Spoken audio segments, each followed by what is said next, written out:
we really have to invest in our businesses to scale our businesses, just like you and I invest in our businesses. Every time I spend money on my business, every time I spend money on a coach, infrastructure, my business scales.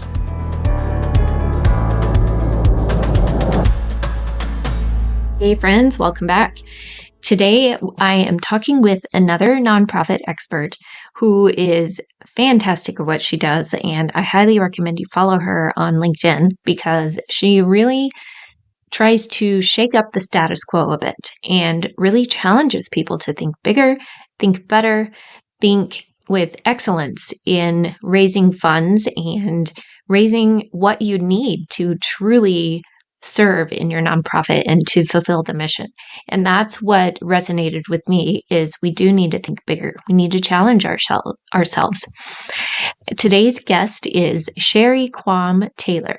She works with business-minded nonprofit CEOs who want to scale their organization's budgets significantly by 2 to 5 times, but they need larger amounts of general operating money to do so.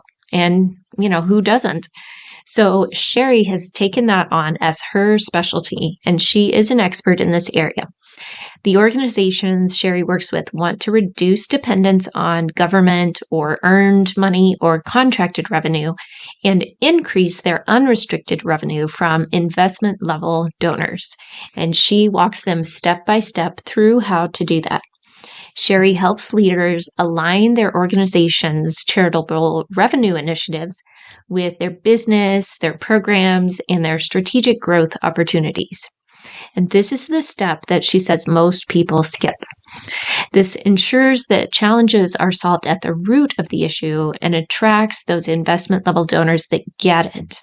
And that's a lot of what I do with grant writing is that we've got to take a couple steps back to get to the root of your grant readiness, your preparation, some of those other key pieces to have a good foundation in place before we start grant writing. And so Sherry does the same way, but helping organizations think much bigger to fund their strategic plans and to really increase their bottom line.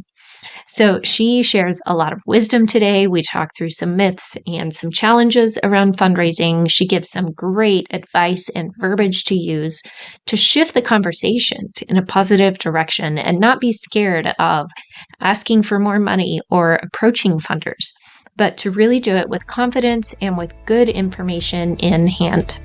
So I hope you enjoy today's conversation with Sherry Quam Taylor. Sherry, welcome to the show. It's so good to have you and to sit down one-on-one again. Tell us a random fact about yourself. Hey, Teresa, thanks for having me. A random fact about myself. Nobody knows my previous life. I actually, I was in corporate before I hopped over to nonprofit. I think it's 13 or 14 years ago now. Actually 13, if I do the math. And I was actually in corporate, but I was doing corporate design. So I was doing big headquarter relocations globally. Actually, it was super fun working with big companies.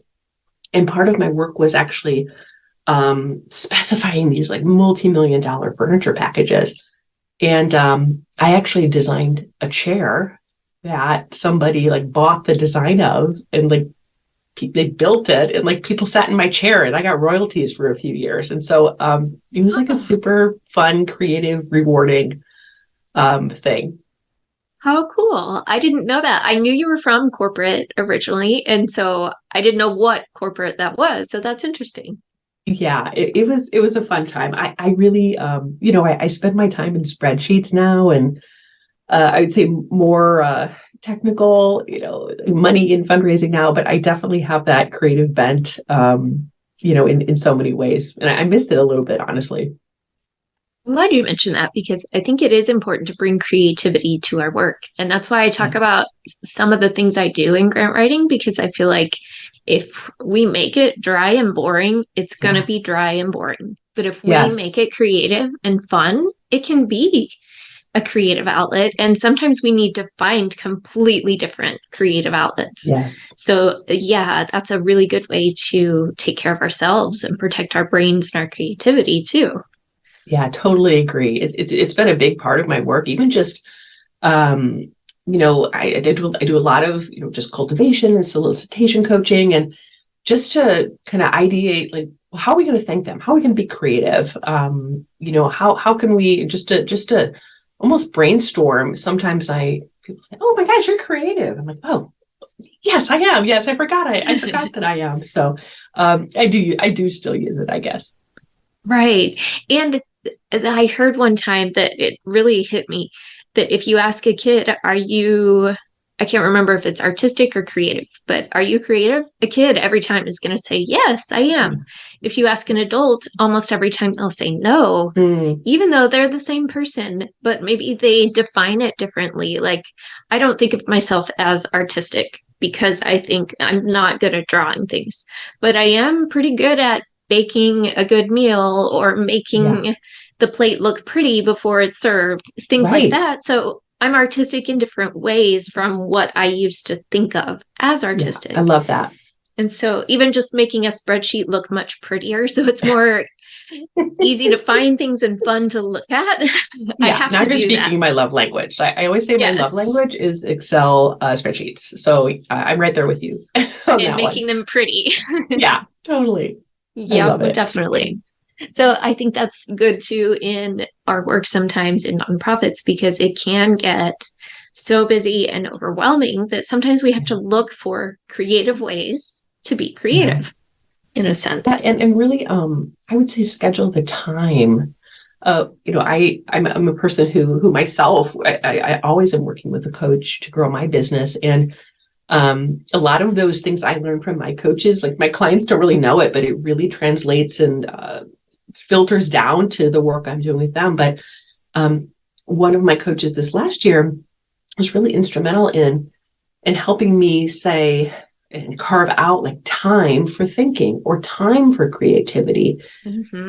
and to not give every hour of my day away to everyone else. And so it seems so simple, even saying it to you. I'm like, oh, it seems like I should have been doing that all along. But just to say, hey, you know what, on whatever day, Tuesday afternoons, I'm actually going to block out my calendar and try to do something creative or read something creative, or just time for thinking. And I think that's critical also with so many of the leaders we're working with who are wearing 912 hats, Yeah. and they can't, they're kind of in the weeds, and you've got to have time to sit and reflect or be creative to really get that objectivity and see what that next strategic move is. So it's good for all of us.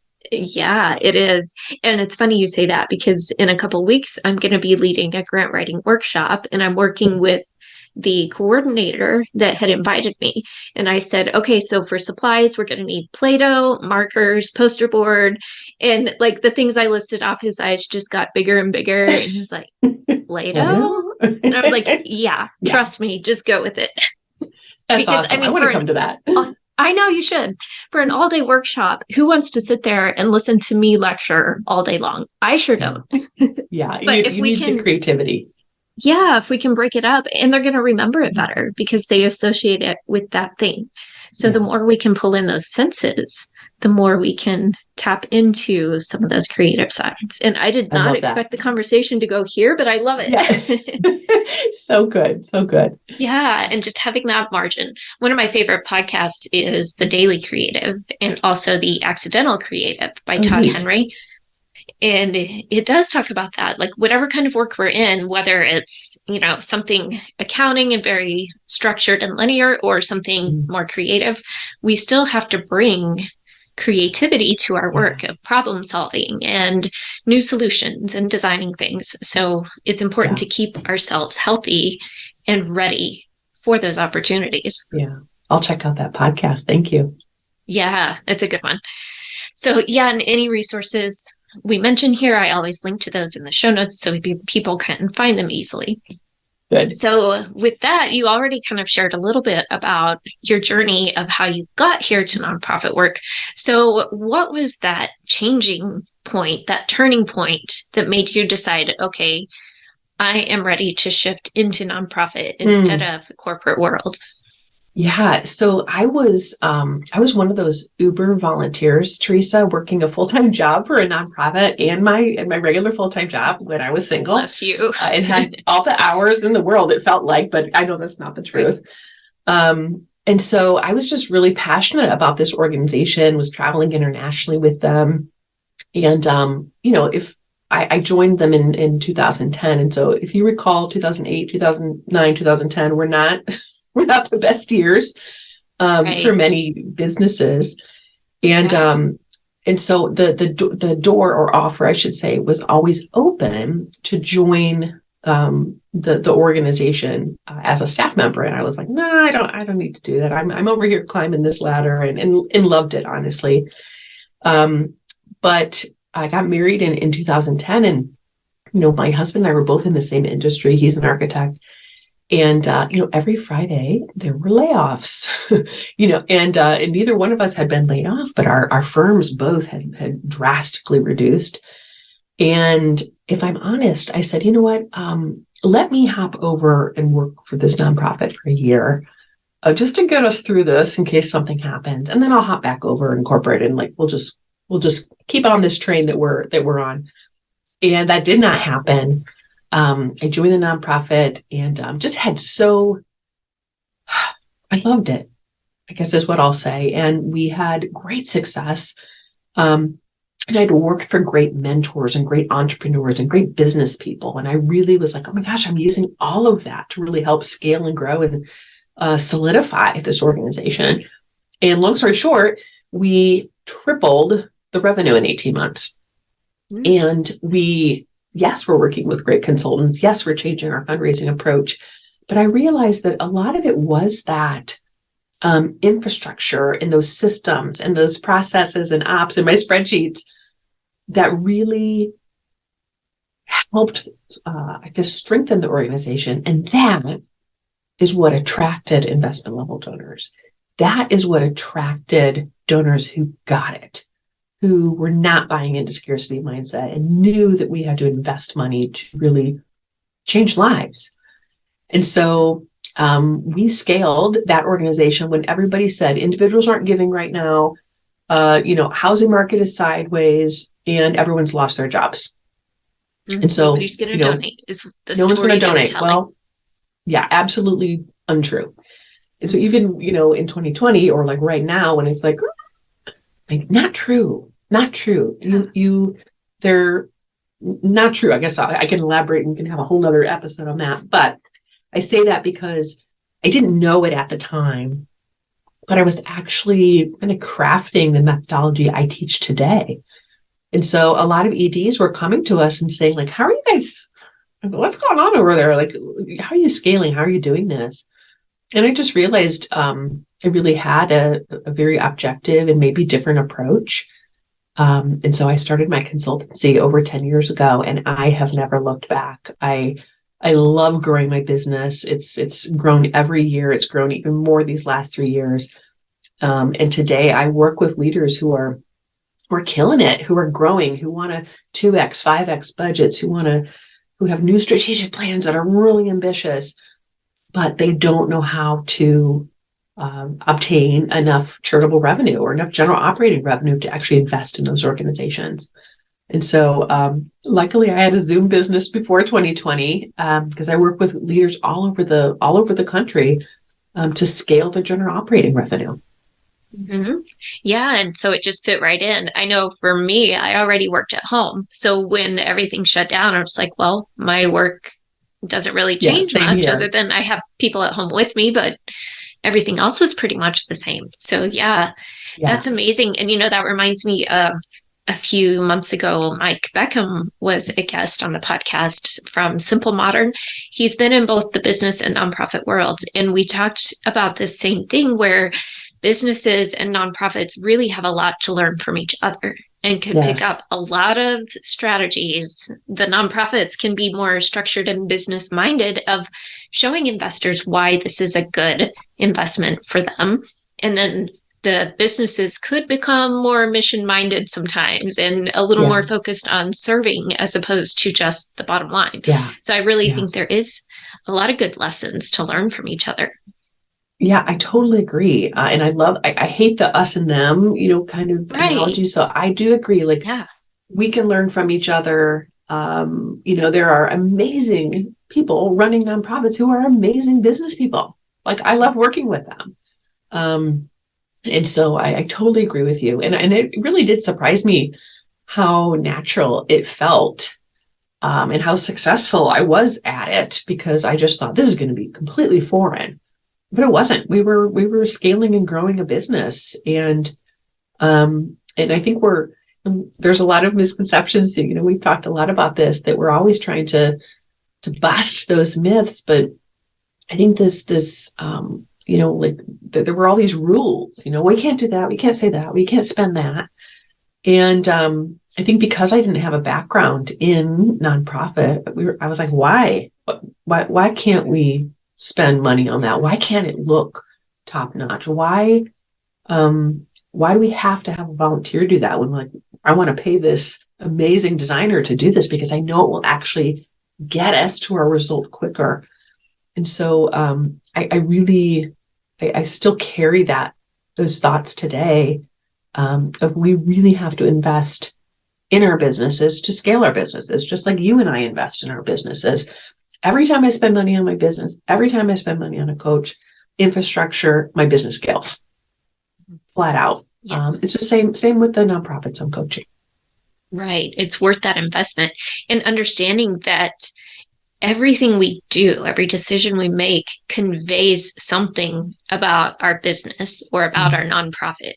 And so whether it's a free volunteer that really doesn't know social media or graphic design, Yeah, or a professional that knows how to set up good templates and good looks for conveying our brand and our mission, yeah, those differences say a lot about our organization. It's unspoken, it's nuanced, and people may not obviously step up and point them out, but they know, and yes, sometimes without even knowing, they recognize it, even if it's subconsciously.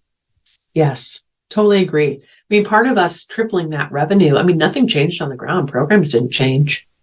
Um, the business changed. We looked better, we acted better, we responded quicker, we were giving great donor experiences, we put our systems in place. Um, you know, that's really why I focus on the business behind fundraising first. Like we can't just jump in and grind harder and do more grant applications, more events, more all the thing. We really have to fix that infrastructure first so that we are attracting those types of donors. Um, I'm doing a webinar coming up and have some new content coming out around give gets, like board give gets. Mm-hmm. And I'm bringing that up because I actually don't love give gets. And I have a thing coming up that says like 5 reasons your give get is leaving thousands, sometimes millions, on the table. And one of those that you've alluded to is I think that give get sends that message like just get everything for free. Go get that accounting, go get that bookkeeper, go get that graphics, go get that printing, go get it for free. And don't hear me say there's not a time and place for that as we're growing and as we're scaling. And yeah, of course. Sure. But when you're a 3 million, 5 million, $20 million organization, you need to be paying for professionals who do not put you to the bottom of the list because you're the charity case. And so I really like, now that I'm on a soapbox already, Teresa, but the get part, I Go think for it. sets that tone of like, we should get things for free. Mm-hmm. And that is no way to scale a business, especially a business that's changing lives and impacting lives. When, oh my gosh, we as a nation, country, state, whatever, have never depended on nonprofits more to really show up as these last few years. And so Yes, and to serve I the just, missions. yeah, Yeah, and I'm going to be hopping up on that soapbox right with you. come on. I'm so glad you brought this up because the give get thing is something I hear pretty solidly one side or the other on opinions and from different people in the space. So do you also hear something like on a give get, maybe a board member has this certain amount that they are supposed to achieve and then they get it, so they're done. Like, okay, Yeah. I've reached my quota, I'm good. And then they just kind of stop. They don't Yes, keep going when they might have. I mean, do you ever see that? absolutely. Yeah, I've got 5 tips. That's one other one. You've nailed it. Ah, okay. Okay. Yeah, I what I find is like I always ask people, okay, fine, you have 10 board members. I'll use round numbers. The give gets 5,000. So do we want our board focused on then 50,000? Or do we want our board focused on your $2.6 million need this year? Mm-hmm. Which one do we want them focused on? Which one do we want them helping you co-pilot? Like, I'm going to pick this one over here. And so I really do feel like it sets the bar low. It really blocks organizations from fully funding their missions every year. And, as I'm thinking about this, just in case our listeners have never heard of this concept of a give get, would you Yeah, give us just a quick sure. definition of what we're talking about? Yeah, I mean, at the most basic level, it's like, okay, so you're going to be on my board, Teresa, and the agreement on our board is that you will either give, I'll just use 5,000 again, give $5,000, or get 5,000, which might be other people giving. You might find 5 friends to give $1,000, or you might say, oh my gosh, my husband has a printing business, and I'm going to get $5,000 worth of free printing. And so you're bringing that value to the table. And all those things are wonderful things, but it's really limiting the role of the board member. And it's really limiting, I think it's also like preventing or blocking the staff from really using the board in the most effective way. And so I always say, there's 3 parts of the fundraising team: the executive director, the development team, and the board. And if one of the 3 of those are not fully marching to that organization's total need, it's really going to feel like we're climbing up a hill with a cannonball, tied around our leg. And so I think that I really am kind of excited to roll out this content because I just see it so often, just blocking healthy revenue generation. And so watch for that. It's coming. It's coming. Yeah. I'd love to sit in on it myself just to hear your points. And, Awesome. along those lines, you mentioned the 3 that have to work towards it: the director, the development director, and the board. Also, I know in my work, when I'm working with a team on their grant strategy, we have to back up a couple steps and make sure they're clear first on their core Right. vision, their core messaging, and some Mm, of those internal pieces before they can start moving ahead. yeah, Because I see I can organizations imagine. all the time just jumping ahead. And if they're not clear, they wonder why they can't get grants. They wonder Yeah. why funders aren't donating. It's because they haven't backed up and done that internal Mhm. work first that you were talking about earlier. Yeah. I always say, like, my work is really with investment level donors, major level gifts, individuals, family foundations, some businesses. And my work is always helping teams make sure they are securing those donors' best gifts and securing those best gifts every year. And oftentimes, a donor is not giving their best gift because of exactly what you've just said. They don't really understand the organization's plans. Do you need me to give more money? Why? What are you doing? I'm hearing, random things, right? They don't understand their programs. They don't totally get what they do. They see things happening. They see activities. They know about the one, but they don't know what the other advocacy thing is you're doing, or the financial need. They really don't know. Do you need more money? Are you a small or large organization? Why do you need more money? Because it looks like you're killing it. And so we have to back up the train, like you're saying, and say, do they understand our plans? Do they understand our programs? Do they understand our financial need? And all 3 of those have to be very clear for you to lead a donor to their best gift. Mm-hmm. And especially, and I'll just say it, like, and a best gift for a mid and major level donor is not an event. It's not through an appeal. It's not through a Giving Tuesday. It's not through any of these transactional activities. It's by relationship building and sitting down, equipping your team to know how to have these types of conversations and solicit that donor. Mm-hmm. That is what I'm super passionate about. And frankly, where I see so much money left on the table. A lot of leaders haven't invested in their team learning how to do that, or frankly, haven't invested in themselves learning how to do that. And man, it's critical. Yeah. And a lot of it, I think some of the block comes down to fear. And part of that stems from not knowing. Like they just don't Yeah, know. No one's taught them. They don't understand how to read it. So they get worked up and then it doesn't go well. yeah, Instead of, okay, here's how you can understand the donor better. Here's how you can get to know them, understand how we can serve them too by hmm, helping them support organizations that they love. And so yeah, it's not it doesn't have to be a scary fear-based thing. It can be a mutual beneficial relationship. yeah, yeah. It really is. I mean, I gotta say, like, do you believe your organization's worthy of people giving money to? Like, do you believe it's amazing? Do you? Because you're not asking them to give to you. You're asking them to invest in this amazing work. And so, if you need tools, if you need something in hand, if we have to invest in ourselves, learning to do the things we're fearful or just don't know. We haven't ever needed to know how to do that to this point. Um, my coach said to me, she said, people say they hate sales, but she said, I think they hate what they think sales is. And I was like, oh my gosh, that's fundraising. I hate fundraising. I'll do anything but fundraising. It's like, well, if you think fundraising is begging, being a used car salesman, being pushy, all of well, who Chasing wouldn't people hate that? down. Yeah, Yeah. chasing people down. That's not what fundraising is. Like Mm-hmm. if it kind of reeks like that in any way, shape, or form, we're doing it wrong.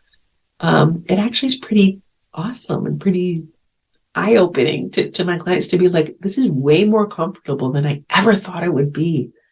And so I love when she said that because I was like, oh my gosh, I had a dime every time I heard I hate fundraising for or boards or whatever. I'd be living, I don't know, on the beach. Right. That's a great point. And, I say that too about when people say, oh, just get a grant for that. Yeah. Oh, you need that? Yes. Just get a grant. Like, It's oh, so okay. easy. Why didn't I think of that? I'll just whip one up real quick. It's the Yeah. same Yeah. way. It It's comes the down same to thing. relationships, and relationships take time. We have to Take look at time. it as that longer time of building that foundation of Yeah. trust. It doesn't happen quickly and overnight. We have to build a track record and credibility and to get to know the people. Yeah. There's a person on the other side of everything. So we need to care about the person. Yeah. Yeah. It's really taking the You, long view. yeah, it is. Do you have a favorite, maybe phrase or question that you like to ask donors? Mm. Or I should say prospective donors? Yeah. I mean, I probably could list quite a few, but even just, how did you become so generous? Lately, and just to, I mean, there's a really generous gift. Like, what is this? It's, well, my parents always, or this, or I said I would give back, or I had this life experience. Um, I always think that's a good one to ask because it's also very flattering to the donor that they have been very generous. And frankly, Teresa, that could be a $50 gift, and that could be a $50,000 gift. Mm-hmm. If it's their best gift, it is amazing. That's what we're working toward. A best gift doesn't mean, 5, 6, 7 figures. It means someone really was moved and someone really wants to invest in the mission. So I Right. like that one. That's a great one. And that gives you the opportunity to get to know them if you just ask it and then just listen. Yes. Yes. Yeah. A lot of the work is, I think my clients would say to me what they hear me say. I'll be like, say it, and then nope, just Mm-hmm. quiet. I'll just sit in silence. Okay, well, that's so weird. I'm like, no, they're thinking. We gotta let them talk. Like, Yeah. don't feel like you need to fill the silence. Yeah. And I think a lot of people forget that maybe getting nervous, or some people are just naturally talkative, and that's Right. wonderful. There are times where we do need to balance. And I've Right. heard, you can confirm if you agree with this, but I've heard if you're in a conversation with a donor, you shouldn't talk more than 30% of the time. If you're talking more than that, you're talking too much. I agree. And it's so hard because, and especially with people who are maybe learning how to have these major gift conversations. I work with tons of leaders who are running multi-million-dollar organizations who have been successful at securing grants, having amazing events. Um, building their board, all the things.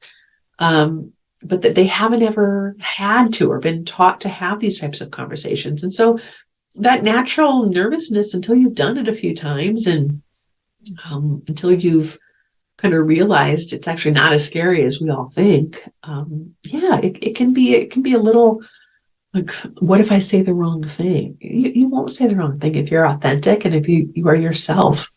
Mm-hmm. And if you truly care about getting to know the person. Right.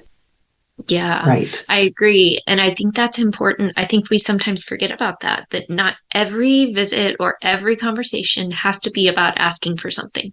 Sometimes it Yes. can just be getting to know them and learning about Right. them and Right. letting them know you care about them. And Yeah. that's where it can stop. And it doesn't have to be every single time something to walk away with in hand. You said it. And I think that's counterintuitive for people who like, oh, fiscal year is coming and we gotta I got this meeting with this person I've been like dying to meet with for years. What's counterintuitive about really working at the top part of the pyramid is it's slowing down.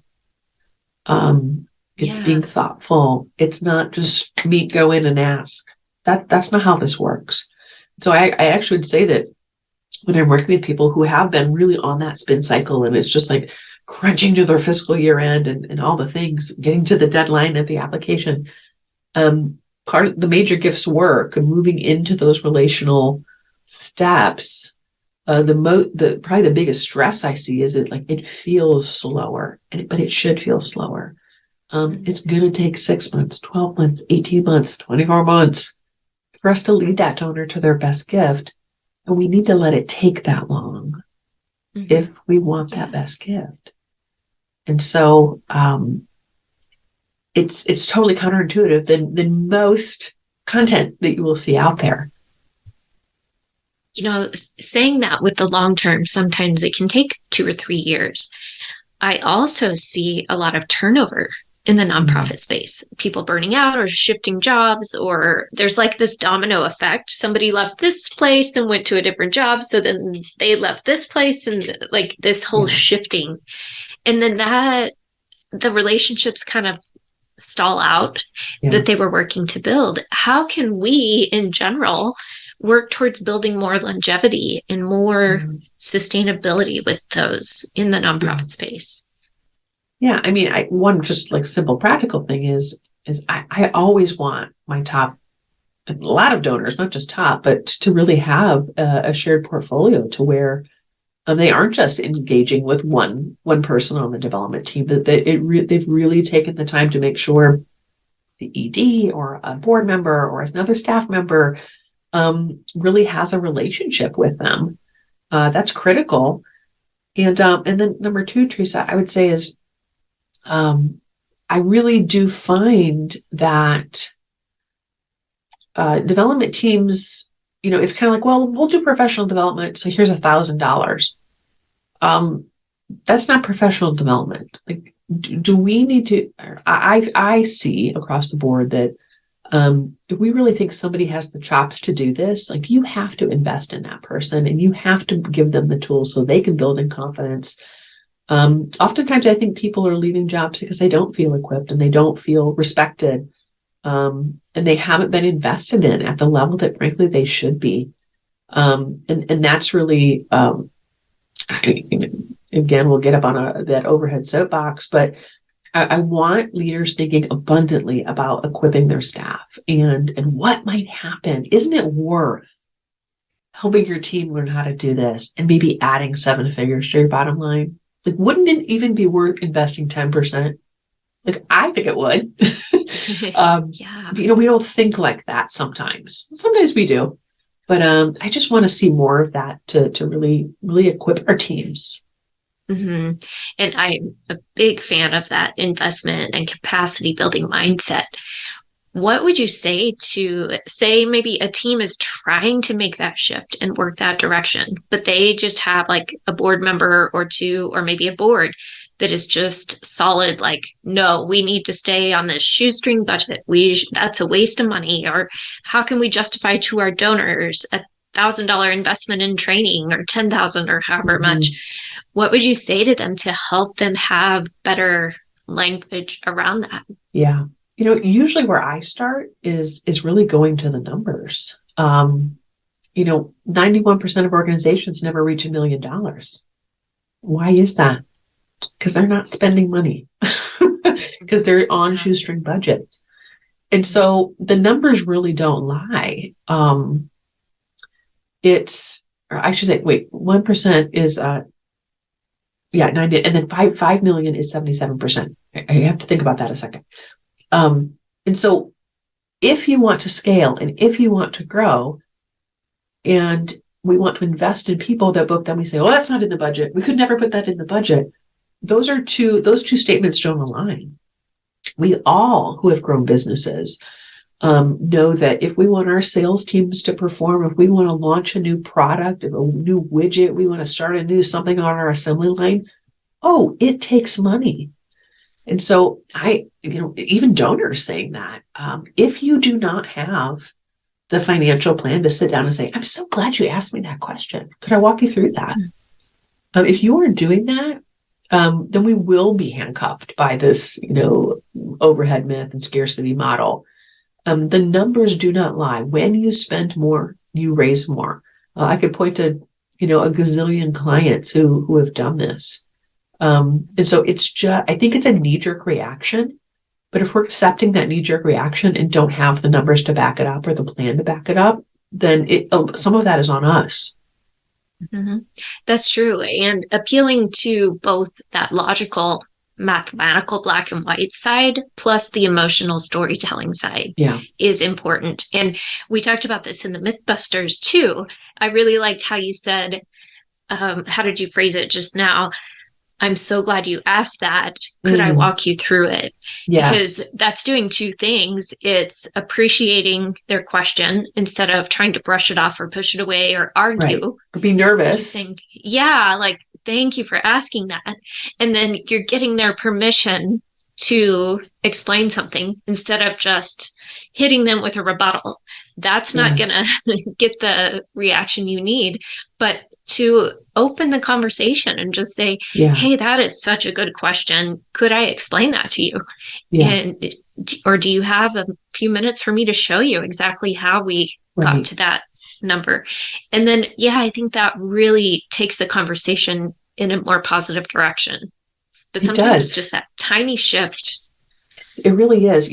There's such a storytelling buzz, in the sector, as there should be. But I do find that oftentimes leaders come to me and they're great at telling their mission story. They're great at telling the story of changed lives.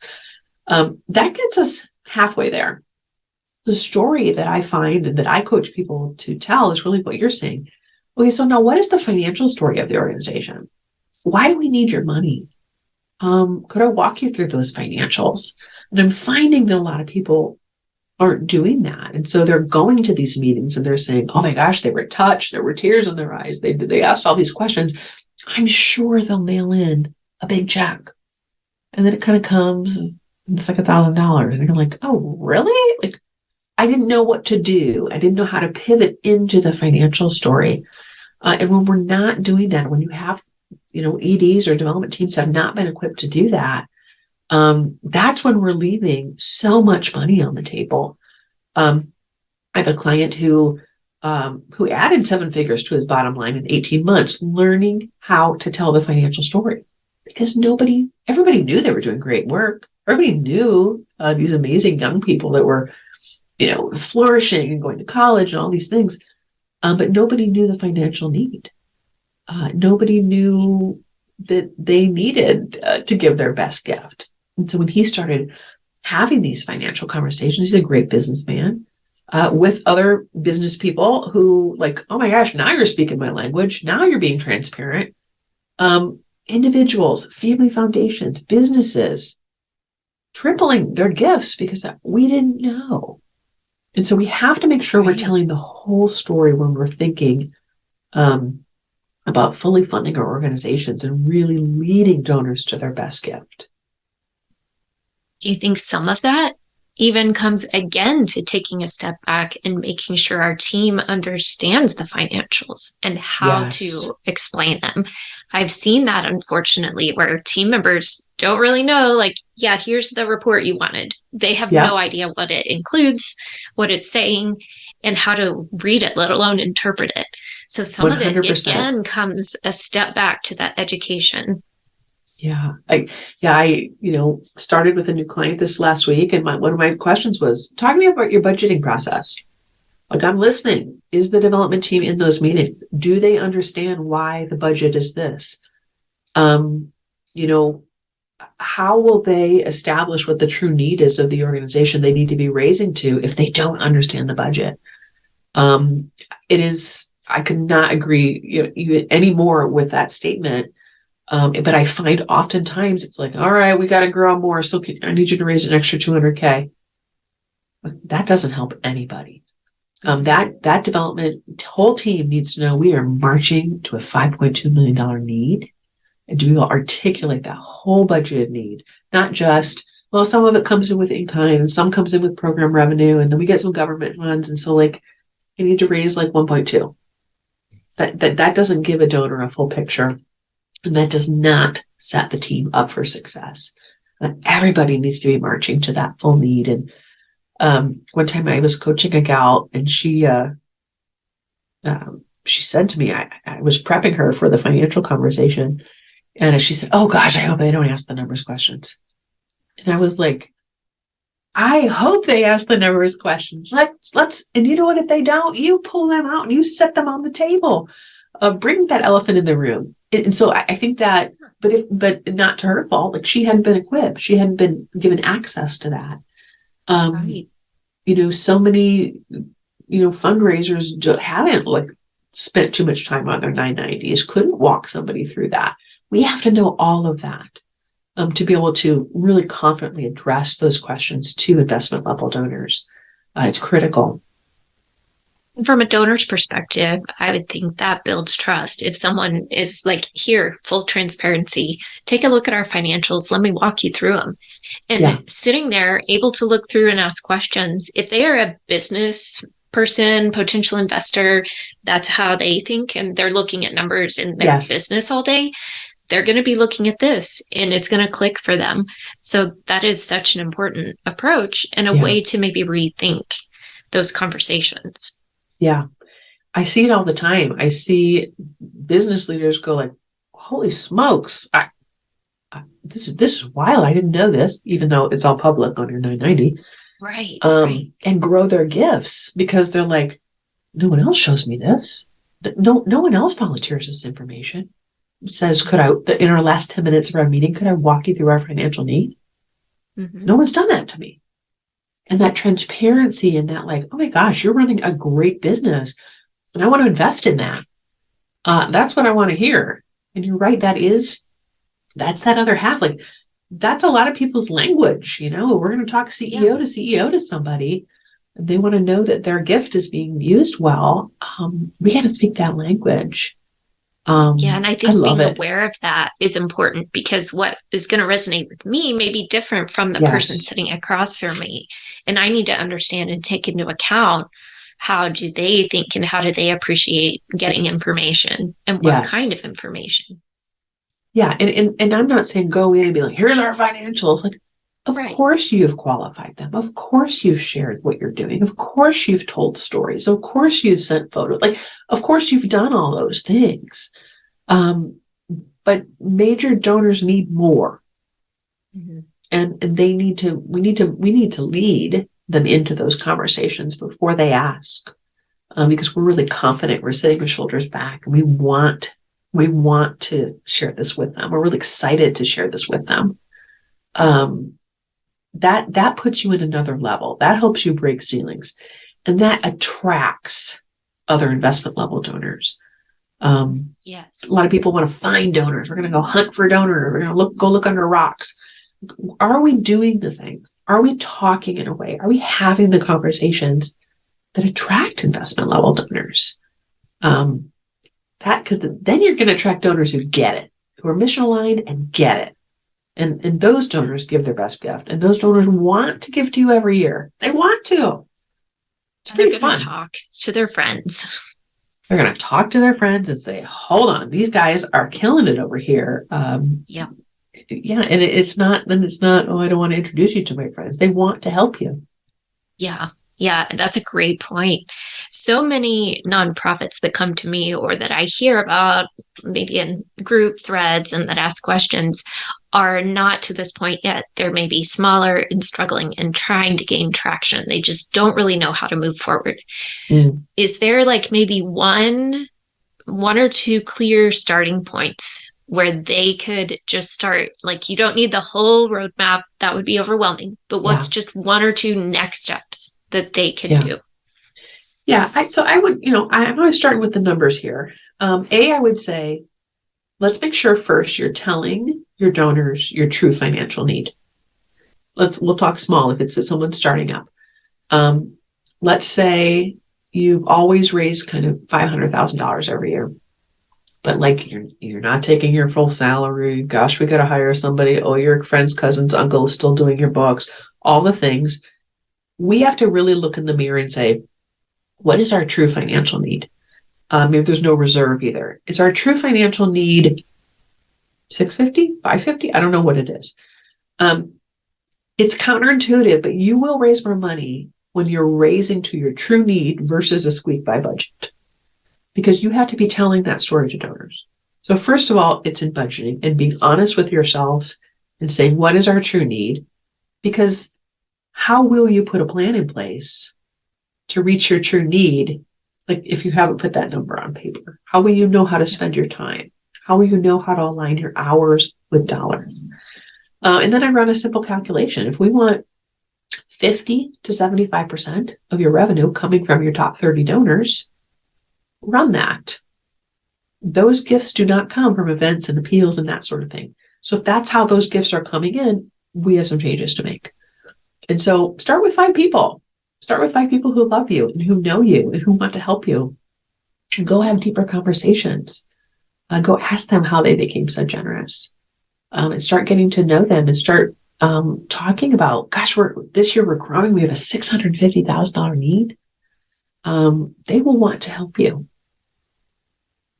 Love that. And that's so simple. Like, just step back, take a minute, give it time, and start having the conversations. Yeah. It's practical, really. Like sometimes people say, hey, I don't mean to offend you, Sherry, but like your approach is really practical. And I'm like, that's actually the best compliment you can give me, because everybody can do practical. Idea. Like, let's actually not make it hard. Right. Let's stop talking about these vague concepts and actually give step-by-step tools. Like, here, have 5 conversations in the next 2 totally weeks. Doable. It's totally doable. And when you break it down like that, it's not intimidating. It's like, I'm just going to call this person up and get to know them.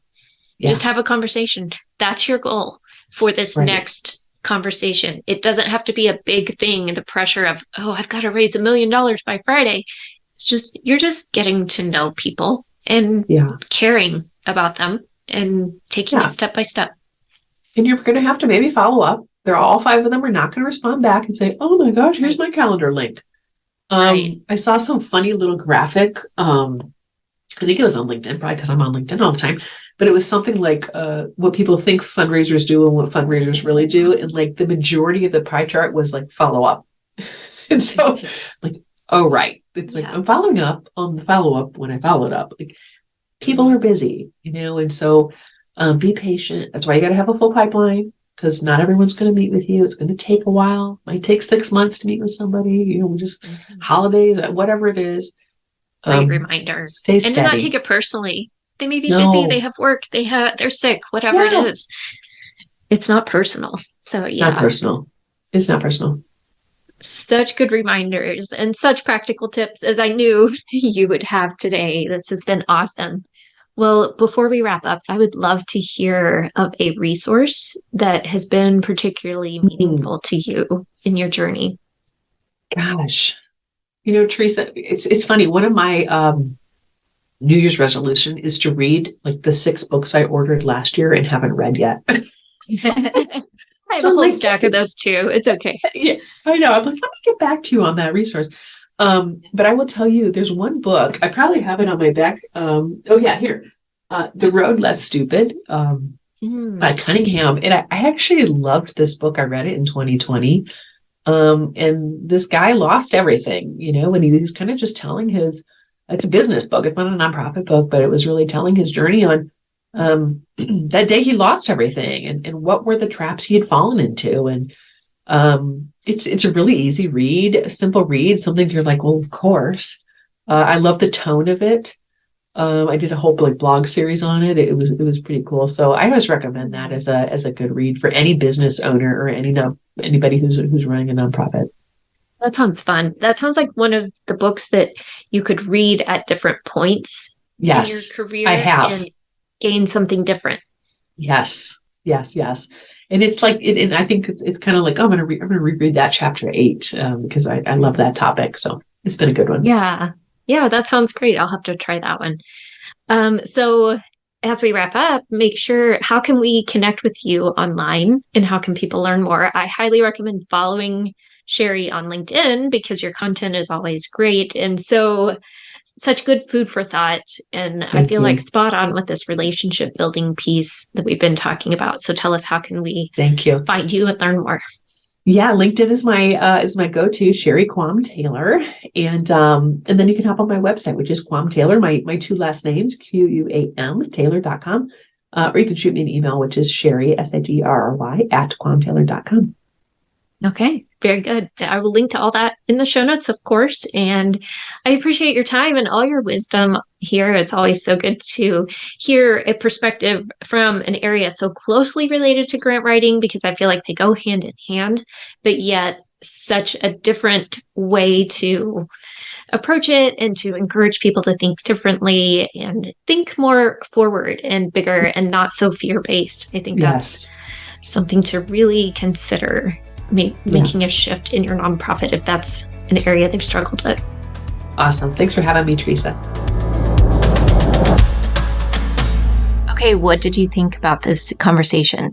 Did this challenge you a little bit? I sure hope so. I hope it challenged you to think bigger and with more possibility from maybe what you've done in the past, and to maybe encourage your board and your team to think bigger. I hope this gives you also some tools and ways to shift the conversations. Think back to conversations you've had with donors and how can you always be improving? Not to look back and condemn yourself, but to always be refining, always looking for ways of how can we do this better? How can we continue to grow and think bigger and take this work to the next level? We don't want to stay stagnant because that is not serving our missions well, and it's not serving our communities well. We need to continue doing our work with excellence, finding new strategies, learning and growing. We can keep learning from each other. And that's why I've had several guests on this year, because there's so much we can learn from directly in grant writing, but also within the whole nonprofit space, and such great experts that we can absorb their wisdom. So I would love to hear what action you are going to take as a result of today's interview. Come message me over on LinkedIn or on my website, and let's keep the conversation going. Let's keep each other accountable of how we are going to implement these tips and this advice in our work sometime in the next week. Commit and do it. All right, if you are considering becoming a grant writer, go take my free quiz at teresahuff.com/quiz. Do you have what it takes to be a grant writer? And we'll keep the conversation going. All right, friends, go take some action. Have a great week and go change your world.